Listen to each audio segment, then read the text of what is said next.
this might sound blasphemous after a win like that, after yet another Peyton Manning comeback. And by the way, Peyton Manning has more fourth quarter comebacks than any quarterback in the history of the game by far, okay?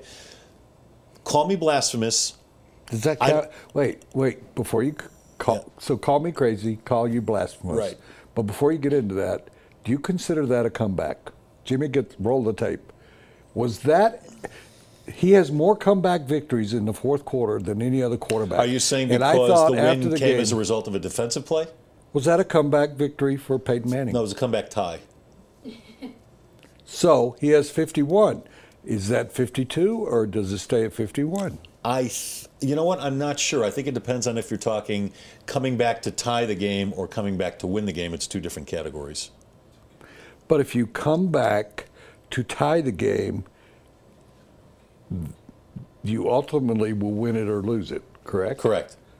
So he would either win it or lose it. That's why I'm splitting up into two different categories. But the fact is they came back. All right. Well, they came back. You're getting technical on me. Do you get? Well, I'm asking you. I'm asking everybody. I'm asking people. Ask that on Twitter. Does that count as a comeback? That's a good question. We should probably call the NFL office and find out. Peyton Manning. Yeah. The team gets one, but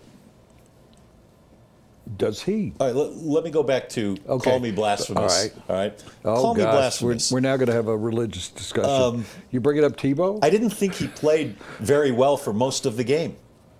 I thought the first quarter he was bad. I thought the second quarter he looked like the Peyton of old. I thought the third quarter and most of the fourth quarter he looked really bad.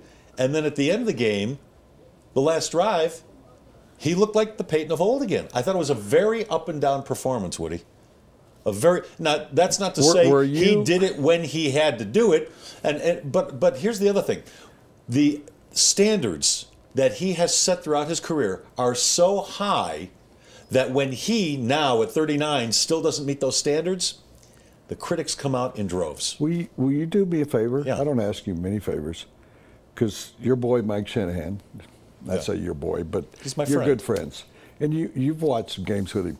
Would you watch an upcoming game with him instead of going out to the stadium or sitting at home by yourself, because you like to watch games by yourself? I do. The Broncos games, yeah. Tell Mike you want to watch a game with him, and have you, as the game's going on, let him evaluate, have Shanahan evaluate Peyton Manning and find out, because I would trust Mike Shanahan, who was a quarterback himself. And sent 5 quarterbacks to the Pro Bowl. Steve Young went to Hall of Fame. John Elway went to Hall of Fame. He was mostly responsible for the maturity and the advancement and progression of John Elway, because he was John Elway's personal caddy coach. And you could say the advancement of Steve Young as well, because Steve Young hadn't won a Super Bowl till he hooked up with Mike Shanahan. Well, he didn't play much. He was behind Montana. So I don't know who else you're talking about. But Jake Plummer. Jake Plummer was a Pro Bowler. Brian Greasy was a Pro Bowler.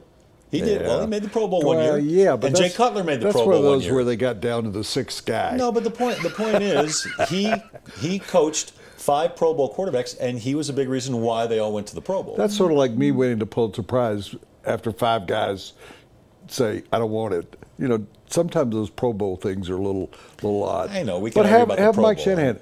But the question on the floor is, you believe that he had an up and down night. Yes. That he looked awful at times. He did.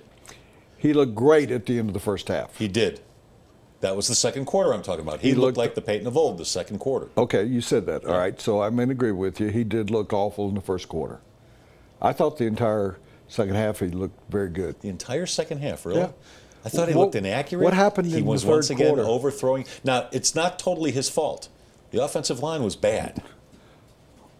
And the running game was almost non-existent. What was the biggest off-season acquisition? The biggest off-season acquisition? By the Broncos. Shane Ray in the draft or Owen Daniels on offense? Evan Mathis? Okay. Arguably. Yeah. You'd put him in the top 3. Yeah. Yeah. He is not good. Terrible. Not good. There's based on what we've seen so far, and he didn't have training camp, he didn't have OTAs, he didn't really come here he didn't play in exhibition games. Evan, there may be a reason Philadelphia didn't want him back. There may be a reason he was out there. He is awful. I'm going to give it more time, Woody. He's been in Yeah, of uniform for course about you 3 do. weeks now.